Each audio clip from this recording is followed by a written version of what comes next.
Namo tassa bhagavato arahato samma sambuddhassa. Namo tassa bhagavato arahato samma sambuddhassa. Namo tassa bhagavato arahato samma sambuddhassa. Good evening, everyone. Okay, we have been studying the Cula Sihanada Sutta.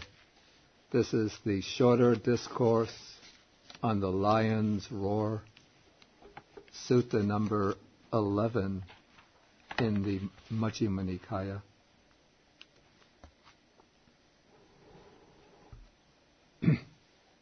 And I ended the presentation last week with the section on the two types of view. This would be from page 160 going on to page 161, dealing with the two views, the view of being, the view of existence, and the view of non-being. And the Buddha says that any recluses or Brahmins who do not understand as they actually are the origin, disappearance, gratification, danger and escape in regard to these two types of views are not freed from birth, aging, and death, and so on, not freed from suffering, and those recluses and Brahmins who understand the origin, disappearance, gratification, danger, and escape in regard to these two types of views become freed from birth, aging, and death. To clarify the nature of these two types of views, I want to take a little detour and take a look at a small text from a small collection of suttas in the Pali Canon. This collection is called the Iti-Vuttaka, and the sutta that I want to look at is sutta number 49. This is called, it's given the title, Held by Views. There was a handout, photocopied handout.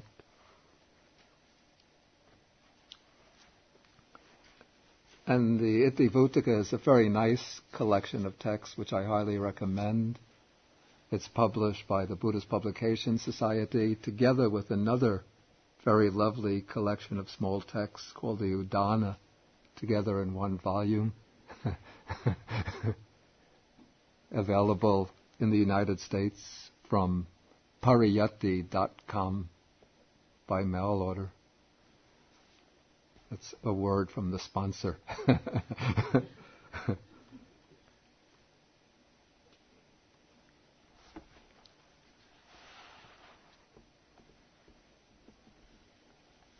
Okay, to find out what these two views, what is entailed by these two types of views, we can look at this text.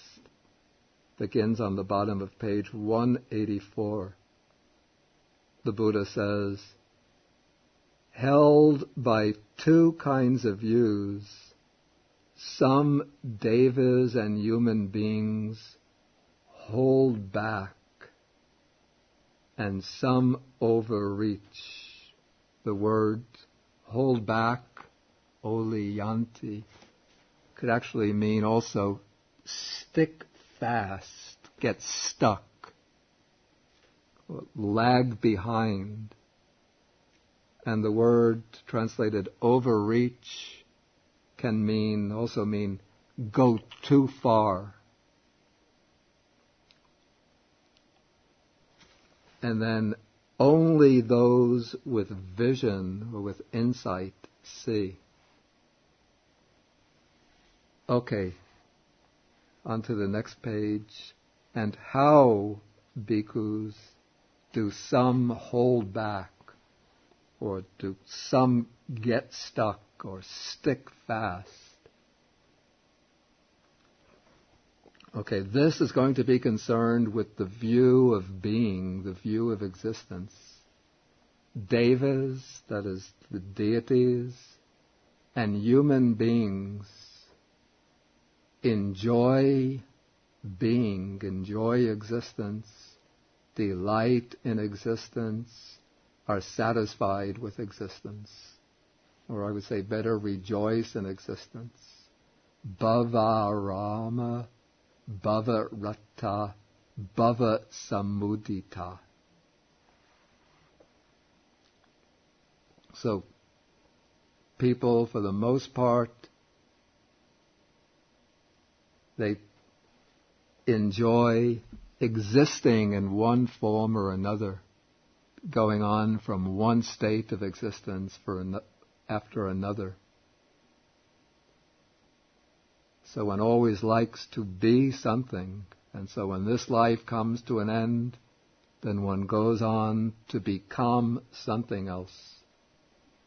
One wants to go on to some superior state.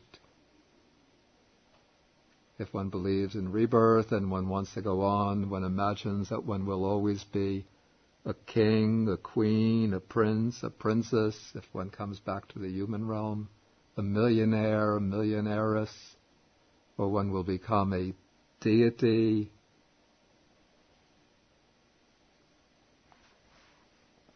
Though it doesn't always work out that way, usually it doesn't.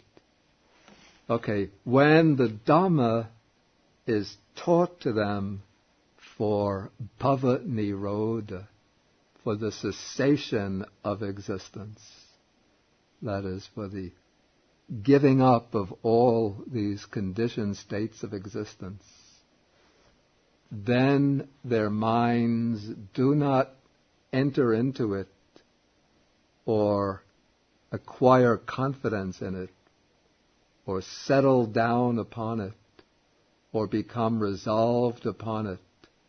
Thus, bhikkhus, do some hold back.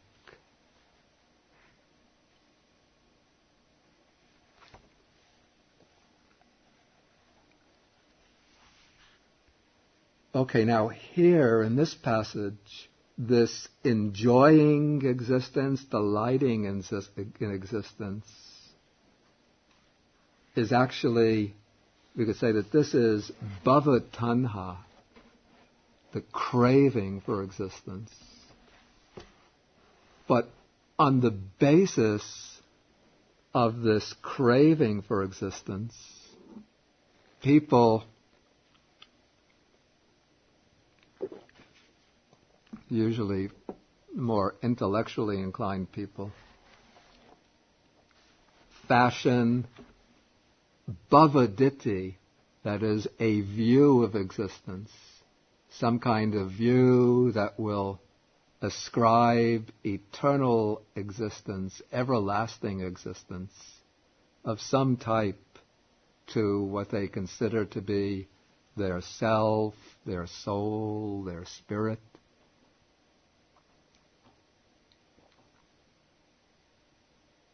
And so in this way they can have the satisfaction of knowing that they will go on existing in some form or another forever. And so that view of existence then becomes a way of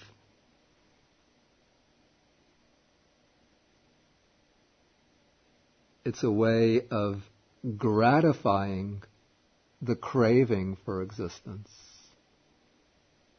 And it gives a kind of reinforcement to the craving for existence.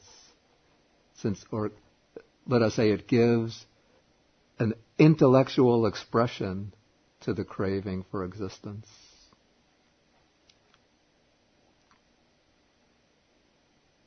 And then usually it's the intellectuals or the thinkers who give some kind of conceptual formulation to this idea of eternal existence. But then most people, at least in earlier times, would buy the idea of eternal existence. Because people, for the most part, want to go on existing forever and ever and ever.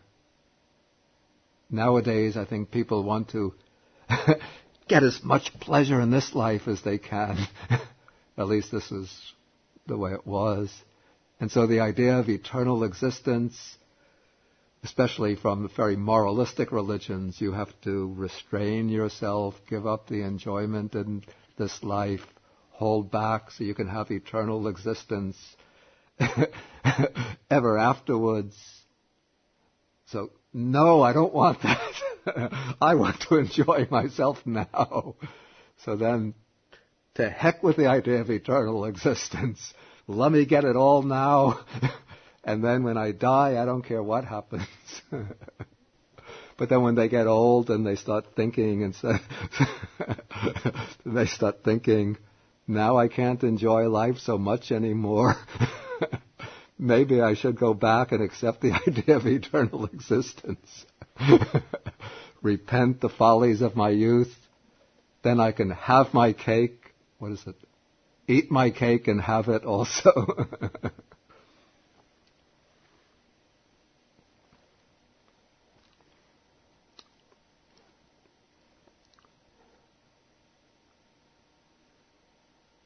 Okay, then there are some who overreach or go too far, or you could say overshoot the mark, we might say.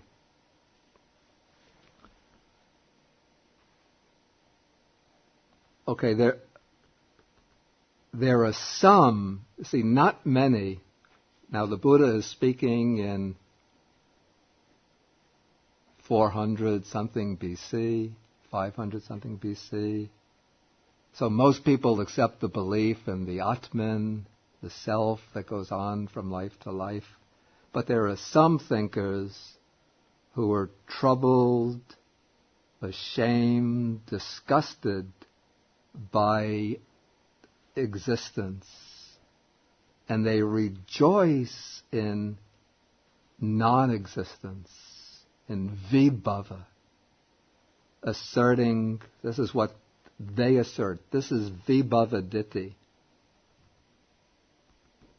You see, they have this disgust with existence, and that, you could say, is an expression of vibhava tanha, the craving for that gives rise to vibhava tanha, the craving for non-existence. Then from that craving for non-existence, there comes this view, which is vibhava ditthi, the view of non-existence. Inasmuch as the self, when the body perishes at death, inasmuch as the self is annihilated and is destroyed and does not exist after death, this is peaceful, this is excellent, this is reality. Thus, bhikkhus, some overreach, some go too far.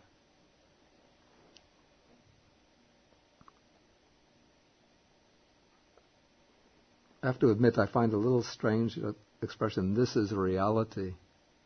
Or it might just mean simply just, this is so, this is the way it is. But they find this idea of the self as something that has temporary existence, but then with the perishing of the body at death, that self is annihilated, and there's no existence beyond the death of the body. That is what they like, what they approve of. And they think that this is sort of the state of eternal peace, They take quite literally when somebody dies, everybody says rest in peace. And so they say when everybody dies, they all rest in peace. That is excellent.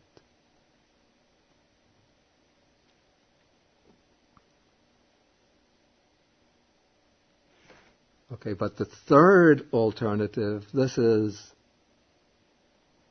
the Buddha's understanding, that those with vision see, those with insight correctly understand. And how is it that they see? Here a bhikkhu sees what has come to be as having come to be. So he sees whatever has arisen through conditions as having arisen through conditions. And having seen it thus, he practices the way for turning away, that's for disenchantment, nibbida, for dispassion, viraga, and for the cessation, nirodha, of what has come to be. That is how those with vision see. So this little, very short paragraph expresses actually dependent origination and the cessation of dependent origination.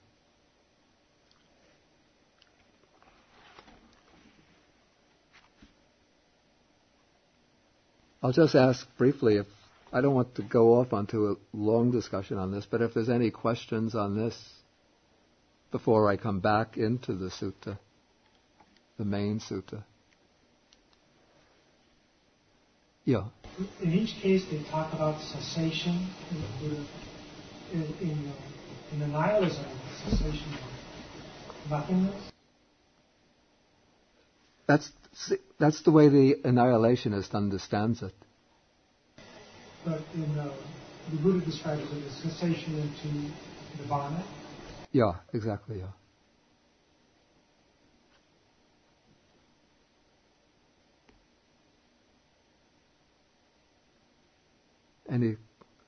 Any further questions?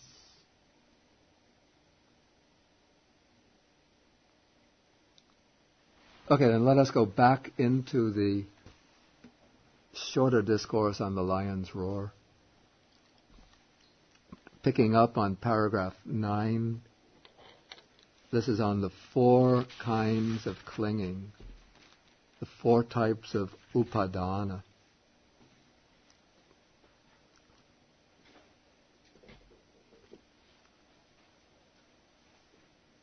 Okay, we've met these 4 kinds of clinging before. So here the Buddha enumerates them. What are these 4 types of clinging? Clinging to sensual pleasures, to any of the pleasures of the senses. Clinging to views, that is, to any kind of speculative views, philosophical views, including these views of existence and non-existence, being and non-being. Then clinging to what's called silabbata, clinging to rules and observances.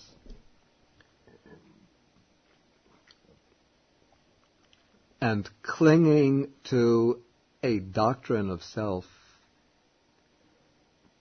Now, clinging to rules and observances is actually clinging to rules and observances in the belief that it's especially targeted against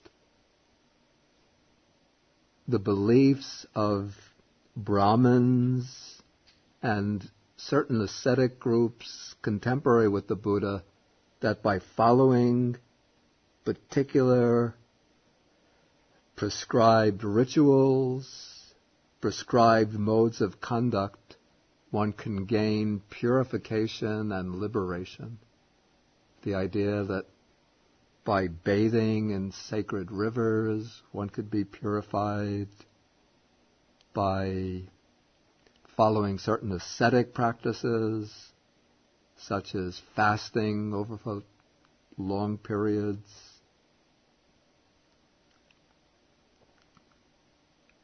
subjecting the body to certain types of penances, one can be purified. But one could also see this more broadly as a kind of psychological tendency that adheres very strictly to certain... It's not saying that one should do away with rules of conduct and right rules of behavior, but kind of adherence to the view that rigidly following certain rules, observances, that this alone is sufficient for gaining enlightenment, gaining liberation. And it is itself a view. So in a broad sense, it belongs to clinging to views. But because of its importance, the Buddha has singled it out and set it up in its own right as a separate type of clinging. And then the last one, clinging to a doctrine of self, includes all types of conceptually formulated views of a self, includes, in terms of the Buddha's own period, the various 60-something views of a self elaborated in the Brahmajala Sutta, and then what underlies those views of a self are the 20 types of Sakkaya Ditthi, the 20 types of identity view, which we find also in the Majjhima Nikaya in Sutta number 44.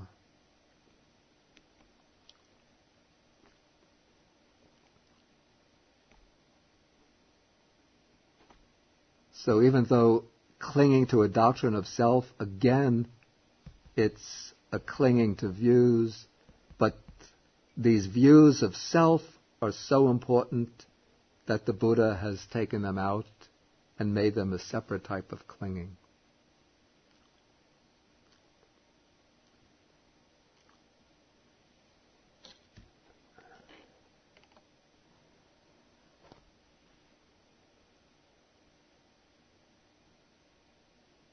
Okay, now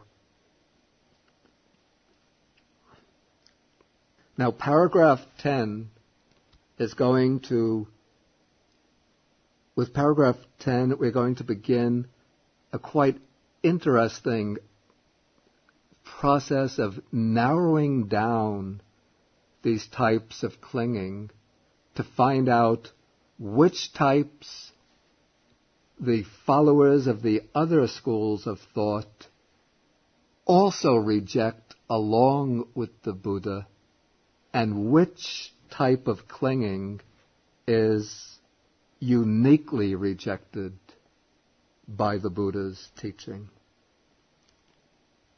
And so, starting in paragraph 10, the Buddha says, there are certain recluses and Brahmins who claim to propound the full understanding of all kinds of clinging, but they do not completely describe the full understanding of all kinds of clinging.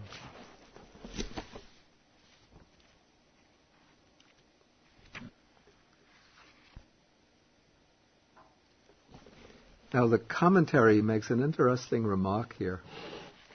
This is useful for students of Pali as well. There's a word which is translated here, full understanding.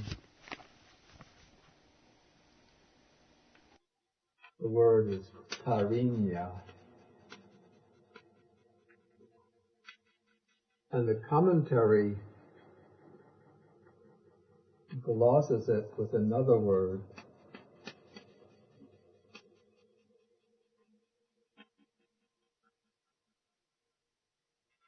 Sammati kamma, which means overcoming or transcending.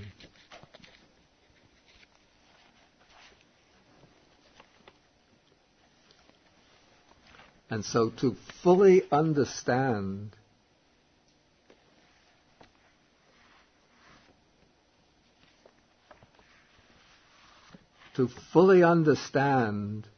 a particular type of clinging implies that one transcends it, that one overcomes it, that one goes beyond it.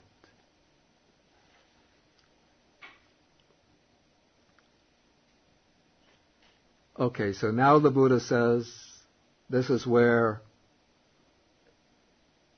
they're incomplete. Their teaching is incomplete. They describe the full understanding of clinging to sensual pleasures without describing the full understanding of clinging to views, clinging to rules and observances, and clinging to a doctrine of self.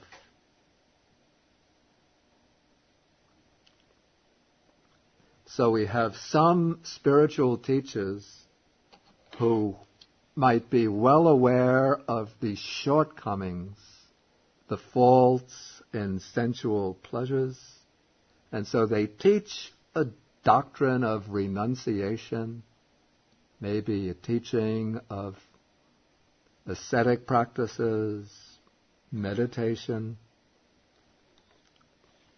but still they haven't overcome clinging to rules and observances. They still have some clinging to views of existence. I think they would lean to views of existence rather than non-existence, but I'm not sure. And they still have some clinging to a doctrine of self. So why is this? The Buddha asks. The reason is that these good recluses and Brahmins do not understand these three types of clinging as they really are. Therefore, even though they claim to expound the full understanding of all kinds of clinging, they describe only the full understanding of clinging to sensual pleasures. But they don't describe the full understanding of clinging to views, clinging to rules and observances, and clinging to a doctrine of self. So these teachers, you could say, that they succeed in one respect, but they fall short in three respects. Okay, the next type, we have some ascetics and Brahmins who claim to propound the full understanding of all types of clinging, and they describe the full understanding of clinging to sensual pleasures and clinging to views. Okay, so they see that sensual pleasures are a hindrance, an obstacle to the spiritual life. And they see also that they say holding views is an obstacle to the spiritual life. So they say, give up views, don't become attached to opinions, give up all of one's ideas, conceptions about the known, Don't put up any kinds of conceptual screens between yourself and reality. Just know reality as it is. But still they will have certain rules. On Thursdays, you have to go bathing 3 times, 1 time in the morning, 1 time early afternoon, 1 time in the evening. On Sundays, you have to circumambulate such and such a tree 7 times, but don't have any views. And if you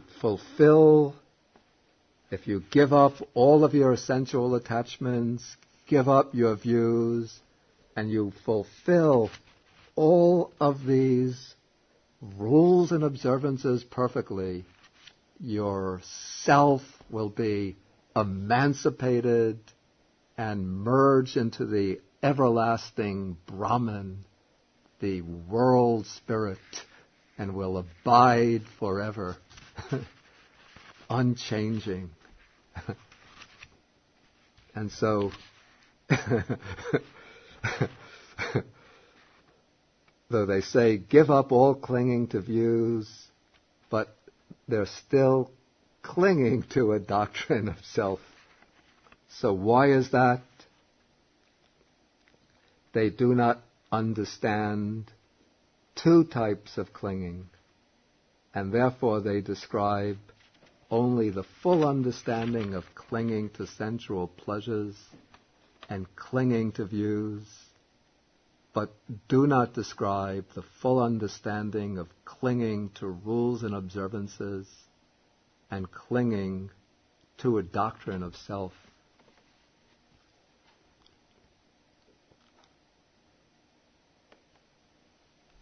Okay, then there are certain ascetics and Brahmins who claim to expound the full understanding of all kinds of clinging. They describe the full understanding of clinging. Okay, I'm sorry. So the second type of ascetics mentioned in paragraph 11, we could say that they have given up 2 types of clinging, but they still adhere to 2 types of clinging. Now we come to the third type of ascetic. Okay, they claim to expound the full understanding of all types of clinging, and they describe the full understanding of clinging to sensual pleasures. Okay, they say to gain liberation, one has to become free from sensual attachment, from sensual desire. They say one has to give up the clinging to views. And they even say one has to give up the clinging to rules and observances. But they do not describe the full understanding of clinging to a doctrine of self. So this type of ascetic, this type of teacher, we could say has a very deep understanding of the danger in clinging. And we could say that they've advanced very far spiritually. Many of them might have gained very high states of samadhi, even high states of jnana, of wisdom or understanding, because they know that one has to get free from views, free from even some of the Brahminic ascetics. When they reach certain stages of realization, they see that the rules and observances laid down by the Vedas, which all of the Brahmins observe as very holy and sacred, they see are no longer binding upon themselves. These are the sannyasis in the last stages of realization according to the scheme of the Upanishads. They can wander about. They're completely beyond all of the rules and regulations of Brahminic law. But still, they have this conviction, this very deep conviction of the reality of an eternal, everlasting, substantial self. And so they describe three types of clinging, but the one type of clinging they don't describe is this clinging to a doctrine of self, clinging to a view of self. And so the Buddha, paragraph 13, he makes a statement that might seem rather hard. Sometimes it might seem rather narrow-minded, parochial, maybe biased, because it's not very liberal, accommodating. We should all say everybody should have an equal claim to truth. Why should one person say his view of truth is more genuine than that of anybody else? But the Buddha says, in such a Dhamma and discipline as that, it is plain that confidence in the teacher is not rightly directed, that confidence in the Dhamma is not rightly directed. Just want to get the Pali words here.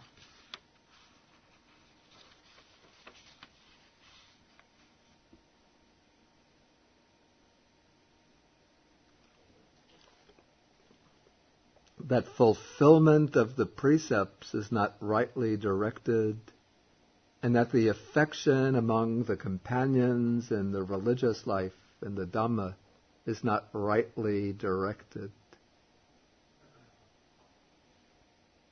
I have to admit, when I first read this, I had some resistance to this and thought, he shouldn't say that.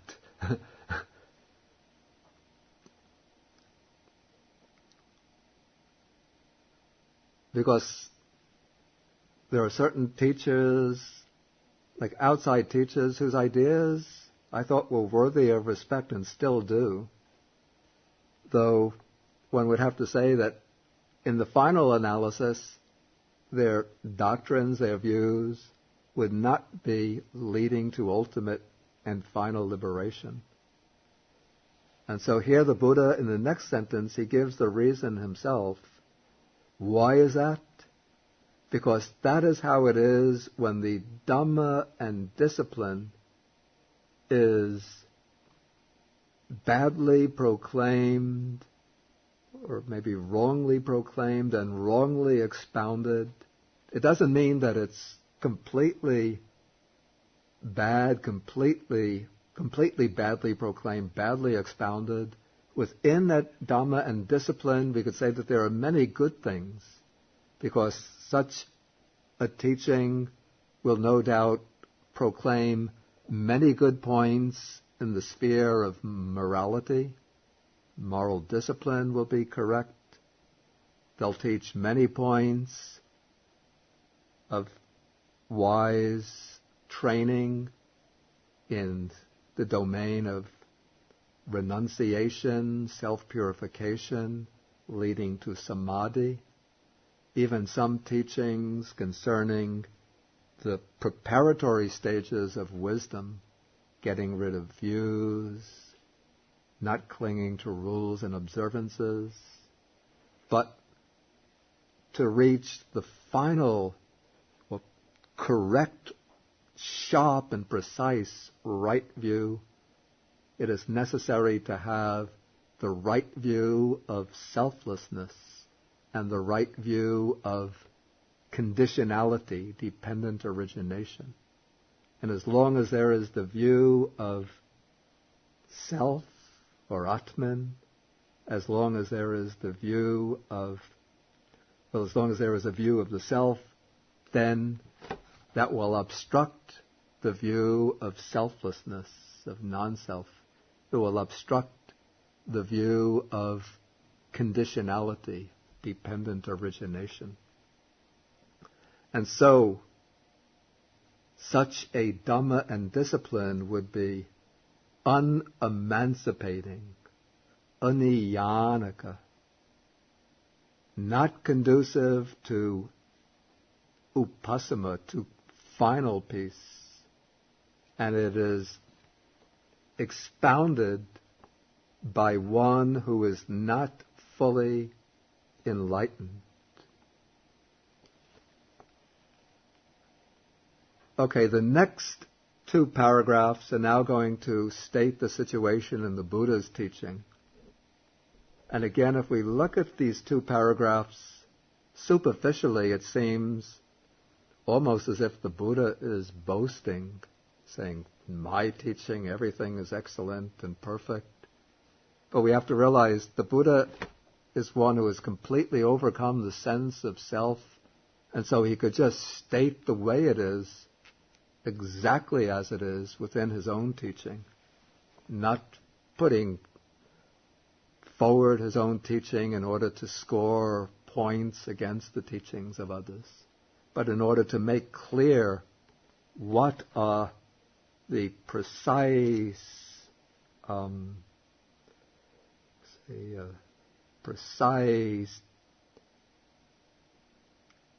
lines, the precise outlines of a teaching that leads to final liberation.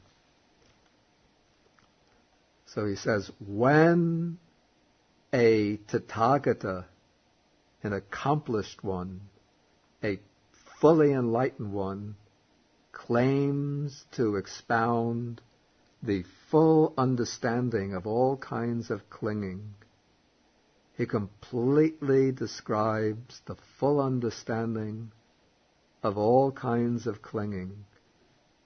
He describes the full understanding of clinging to sensual pleasures, clinging to views, clinging to rules and observances, and clinging to a doctrine of self. Okay, so now the Buddha gets in all four types of clinging. And especially here, the key point, since the Buddha describes the first three types of clinging, we could say in common with the other teachers, but actually one would say that he takes the other three types of clinging even in a deeper and wider way than the other teachers. But what is especially unique to the Buddha's teaching is this focusing upon the clinging to a doctrine of self. And that is because it's in the Buddha's teaching that the doctrine or teaching of anatta, the teaching of selflessness, is the kind of unique and crown jewel of the whole structure of the teaching. So in paragraph 15, the Buddha can then say, in such a Dhamma and discipline as this, it is plain that confidence in the teacher is rightly directed, that confidence in the Dhamma is rightly directed, that the fulfillment of the precepts is rightly directed, and that the affection among companions in the Dhamma is rightly directed. Why is that? Because that is how it is when the Dhamma and discipline is well proclaimed and well expounded, emancipating, conducive to peace, expounded by one who is fully enlightened. And if you remember, these 4 points that are mentioned here in the two paragraphs 13 and 15, these take us back to one of the paragraphs at the opening of the sutta, where the Buddhist monks and the wanderers of other sects meet in this imaginary dialogue, and both of them claim to have confidence in their teacher, in their doctrine. Both claim to have fulfilled the precepts, and both claim that there are friendly relations among their co-religionists. And so the wanderers of other sects are saying, what is the difference between us? And so now the Buddha has, through this rather meandering or apparently wandering or meandering analysis, he's brought the discussion here to the climax, to its crucial point, that there is a critical distinction between the outside wanderers and the Buddha's followers, on the basis of which the Buddha's followers can claim to have rightly directed confidence in the teacher and their doctrine, to have right fulfillment of the precepts, and to have true harmonious affection amongst co-religionists.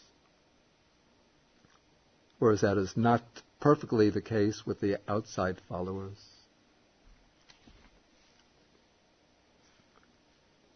I think we have to remember this is being spoken at a time perhaps when the Buddha's teaching maybe was at a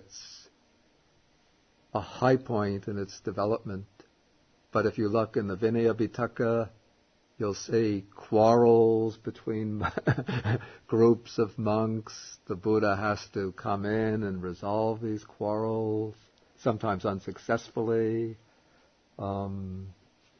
Sometimes the behavior of the monks is outrageous, and the Buddha has to lay down rule after rule after rule, sometimes unsuccessfully. So don't take it that this paragraph means that the Buddha's teaching is absolutely perfect in its historical and social dimension. Okay, now from this point, we're going to see an interesting sort of development of the teaching. Now that the Buddha has resolved this issue out of which the sutta originally began, he's going to take up these four types of clinging and use that as a starting point for another issue, and that is to show how to trace from those four types of clinging, to trace them to their source, and then to show how, based on the elimination of these four types of clinging, a monk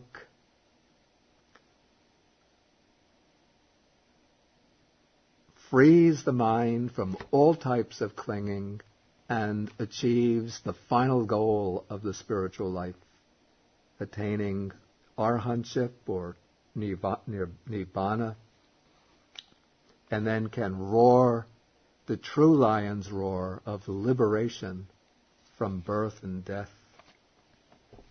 So, he says these four kinds of clinging, what do they have as their source? What is their origin? From what are they born and produced? So these four kinds of clinging have craving as their source.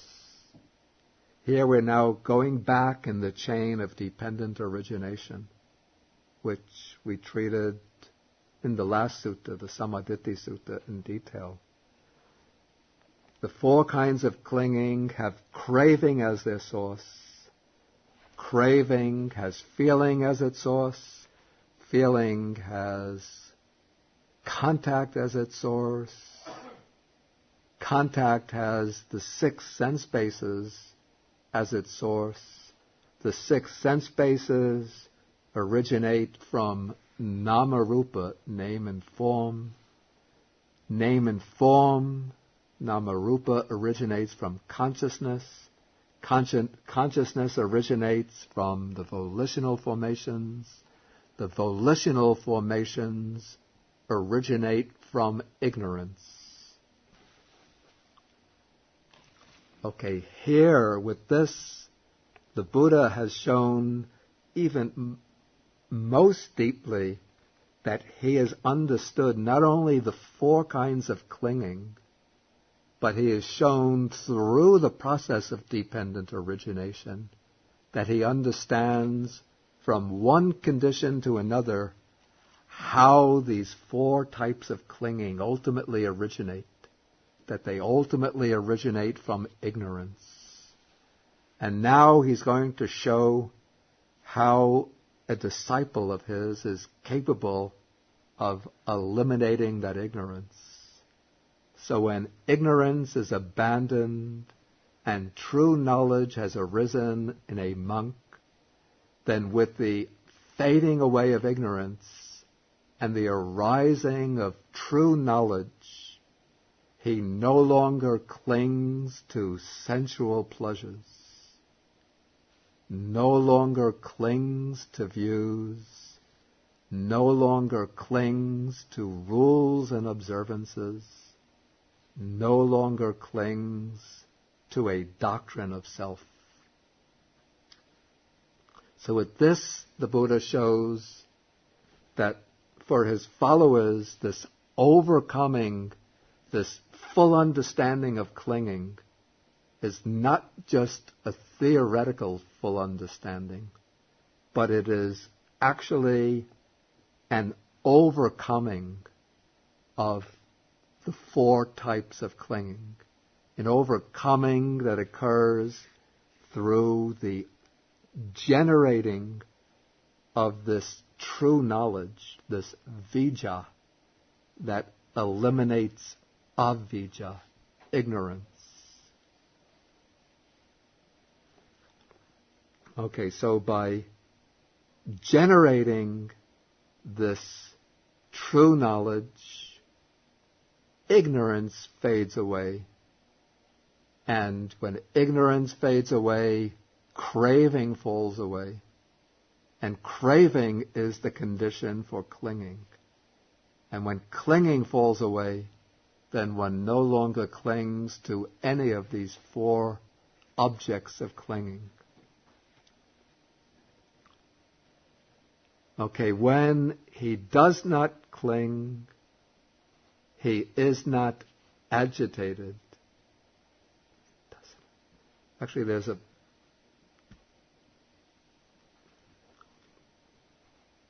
word play here. Okay, he is not agitated. When he is not agitated, he personally attains nibbana. Okay, this word has translated, he is not agitated, is naparitasati. Naparitasati, which means, literally, he does not thirst. And that verb naparitasati is, it's hard to see this in Pali. This is the verb from which the noun tanha, meaning craving, is derived.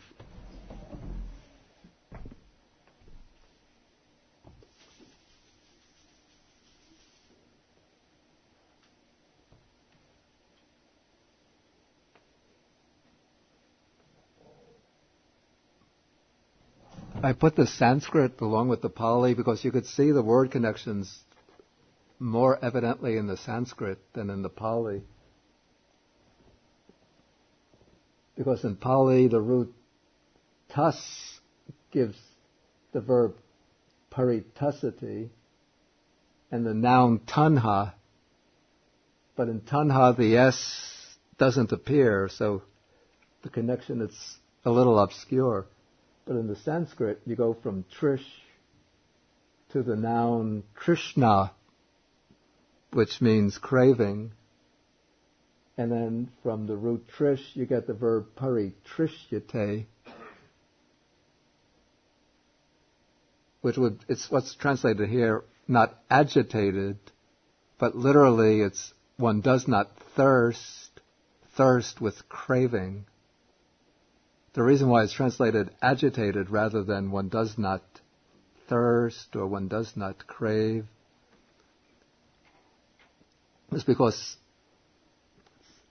the verb paritasate sometimes takes on an additional meaning of meaning to fear, because in Pali it got mixed with another verb. So it takes on two meanings in Pali. And so I wanted to use one English rendering which would capture both senses, and agitated seemed to do. Okay, so the sense is that when one does not cling, then one does not have any thirst anymore, that thirst of craving. And when one does not thirst, then one personally attains nibbana.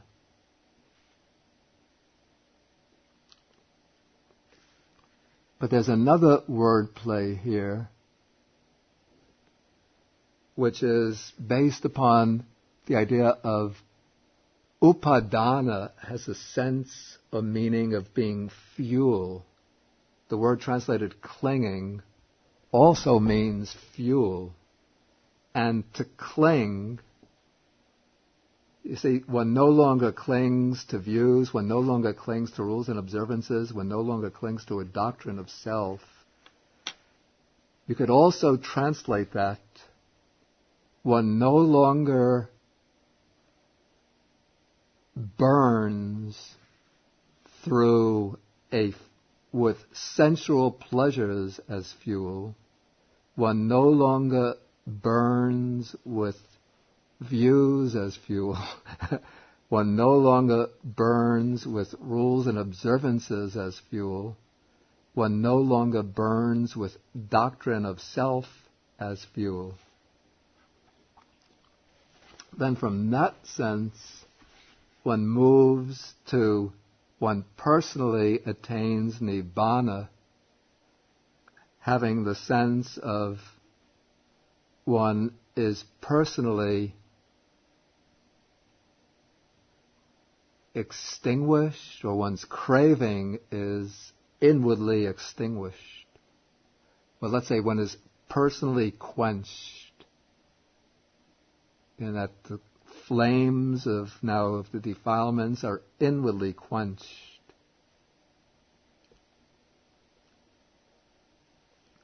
But this idea of the fire being quenched or extinguished came to signify or symbolize the attainment of nibbana.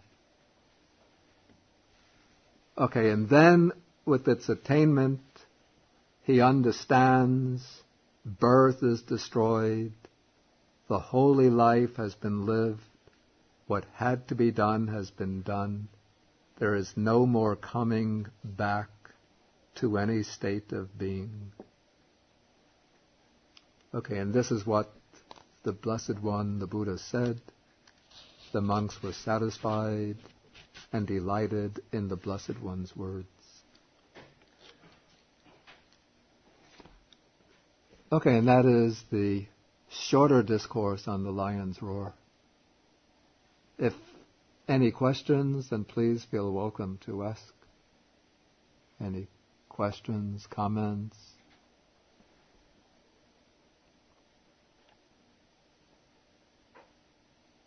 David. Yes, upon realizing the reality of non-self, would it be conventionally okay to say one has achieved self-realization? One has a what? Achieved self-realization. Conventionally, would it be okay to say that? Conventionally okay to say one has achieved self-realization. by recognizing and being aware of the doctrine of non-self. Yeah, of course, one could say one has achieved self-realization, but as long as one understands it's not realization of a self. In Pali too, one has the expression pachatang veditabo vinyuhi. The wise are to realize this for themselves. Or one has to realize this ajatang. One has to realize this inwardly. What's translated inwardly is within oneself.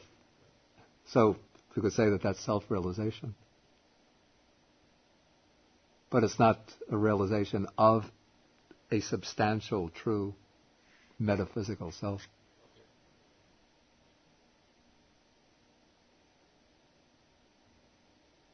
Yes, George.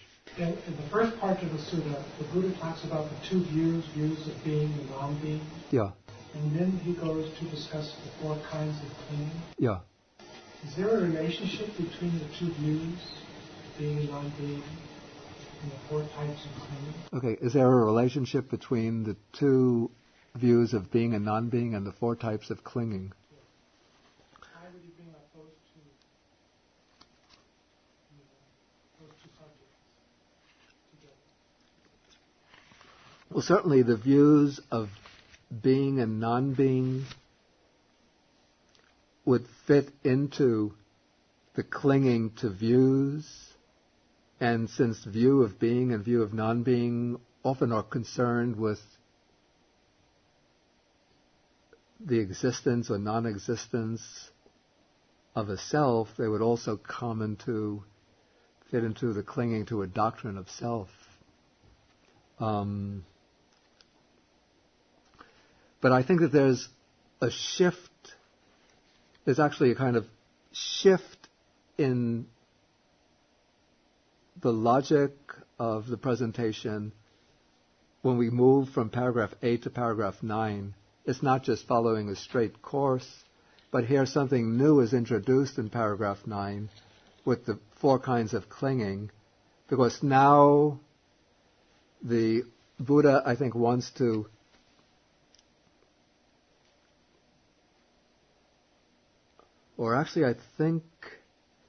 this is a good point.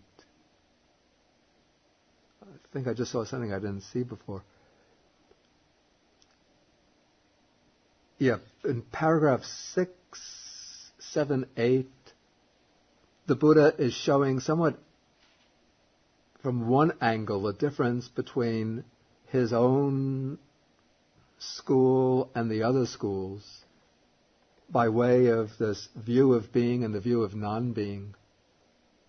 He's implying that the followers of all of the other systems fall into the view of being and the view of non-being, and so they don't see the origin, disappearance, gratification, danger, and escape, and so they're not few from birth, aging, and death, whereas he and his followers are.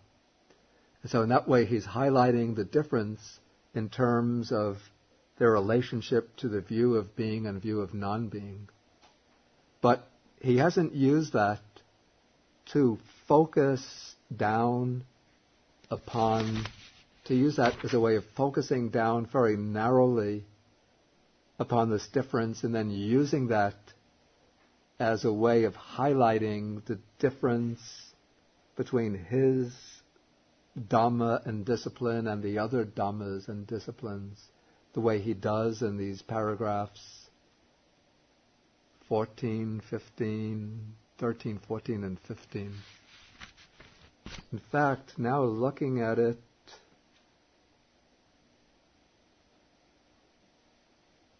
it seems to me, I'll have to check this, a comparison. Did you happen to look at the Chinese Agama counterpart? Did Venerable Shinchu or Venerable Guangjing did you look just today or yesterday at the Chinese Agama counterpart? It just struck me that these paragraphs 6, 7, 8 look almost as though they could have been spliced in there this happens when you compare different versions. Sometimes you find a few paragraphs which look like they could have been spliced in. Say if we find several Chinese Agama counterparts of this sutta which wouldn't have those paragraphs in, that seems almost to be, and these paragraphs don't seem to be a necessary part of the logic of the sutta, that would be somewhat weighty grounds for conjecturing that they could have been spliced in. Of course, the logic of the sutta could follow quite well if one were to jump from paragraph 5 to paragraph 9. I'll have to check Venerable Analayo's comparative study of the two versions.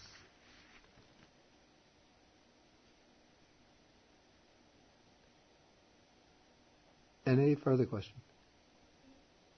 I think that regarding the Bhava Bhikkhu and the Vibhava Bhikkhu, Yeah.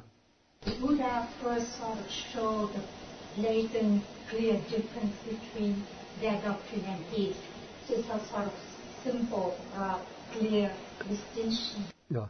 And then when he narrowed down to the four upadanas, he sort of said, now those look like we have this point in common, because they say we have that too, we have that too.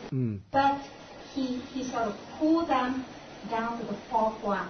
Yeah. I think that's where the whole difference lies. And I think it's not the logic, but the strategy. Yeah. Yeah. It could be. Anyway, it would be interesting to look at several versions and see how they compare. It's just that it's just struck me now that if one goes from 5 to 9, one has a completely straight line of argumentation, and that 6, 7, and 8 are not a necessary part of that logic. Though they might have fitted in for strategic purposes. Okay, I think we have to stop now anyway. And stop with end with the sharing of the merits.